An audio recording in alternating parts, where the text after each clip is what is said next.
Men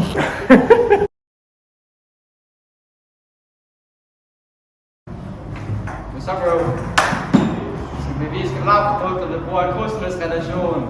Så vi har vores rigtig flotte tegning her, hvor vi har vektor A, vektor B, og vi har differensvektoren, vektor A minus B. Og så har vi en rigtig flot vinkel her. Har du tænkt dig at bruge det her? Stop forfra! Nej. Vi har en rigtig flot definition her. Vi har for eksempel, koordinaterne for vores differensvektor, så vi kan skrive som A1 minus B1, og så det andet koordinat A2 minus B2. Og så har vi formen for længden af en vektor, så har vi dets koordinater i anden. Og så det er en vektor, en vilkårlig vektor. Ja, så står der også B deroppe. Det er en mængde. Det der, det er en stor vektor. Du synes, du ikke vil have lidt forvirrende spørgsmål? Her ser så. Du bruger bare godt. Ja. Yes. Så jeg tror, vi har fundet det her. Okay. Så vi vil gerne prøve at finde vores differensvektor, og den sætter vi altså ind som C, og så har vi vores A og B over de her. Det er kosinusrelation, det sagde jeg til at starte. Jeg er så god, jeg er gammel mand. Gammel mand. Hvad er det der for en formel? Kosinusrelation. Godt, så vi skriver vores C ind, så vores differensvektor. Fuck, det er stor.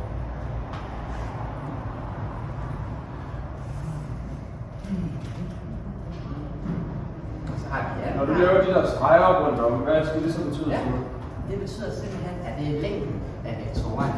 Kasper. Okay.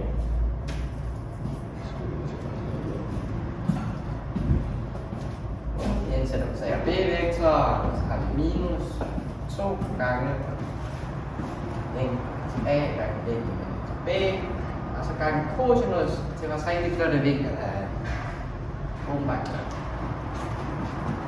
Nu vi vil gerne prøve at skrive dem her om til vores vektorkoordinater, og vi har jo lige været videre på den her måde. Åbenbart. Så skriver A 1 minus B1 i anden, og så har vi plus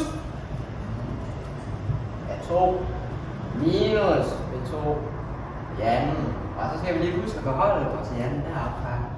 Så har vi den deroppe. Så går vi lige her. Vi skal også finde længden af ved hjælp af de der koordinater fra det der. Simon, du er ikke fra her. Er du her? Så får vi bare skrive A, parentes, A1 plus B. Har du A2? Nej, det har jeg ikke. Det kan jeg. Yes! Så vi har jo vores overgangen plus, og så det samme B. B1 i anden plus B2 i anden til slut, og det her er også i anden umiddelbart. Det her nu heroppe, det beholder vi simpelthen. Nu rykker jeg lige lidt rundt på tavlen her.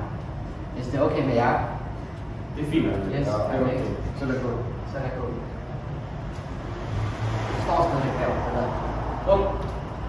Nu vil jeg gerne prøve, og vi kan se, vi kan lave et reduceret udtryk, inden vi går videre til næste, fordi vi har et kvadratbrud i hjernen 3 forskellige steder, så dem kan vi lige starte med her. Der er lidt baggrundslyd. Yes, det er sådan, der er nogle bruger lidt fint. Nu har vi nogle ned her, så jeg gerne vil ophæve. Når jeg sætter de her to ned, så vil jeg løse ved brug af kvadratsætninger.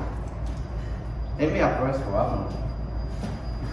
Har A1 i anden plus B1 i anden minus, det er på grund af det kvadratsætning, minus, og det er negativt differentiering. B1 og B2. Så har vi plus, det her er herovre, det er det samme princip, A2 i anden plus 2 i anden, og så minus 2 A2 B2.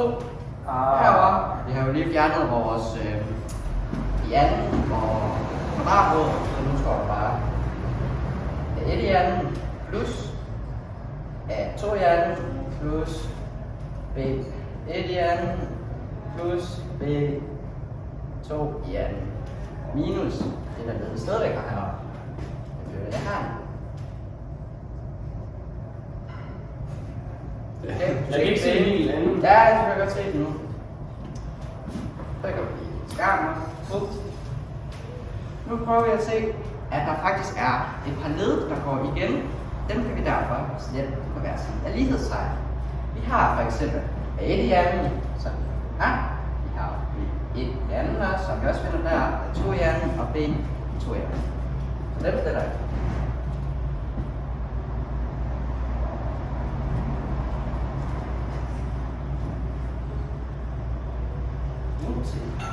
Og tilbage har vi altså udtryk. Altså sådan her ud.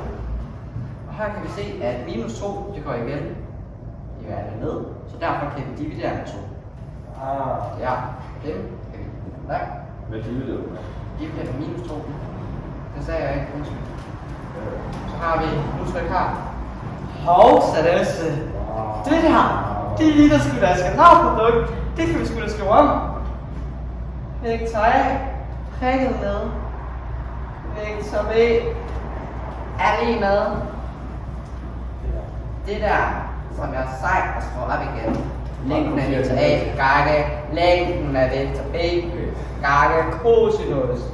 Det er vores flotte vinkel fra den her fantastiske tegning heroppe. Simon, hvad kan du så bruge prikprodukter til?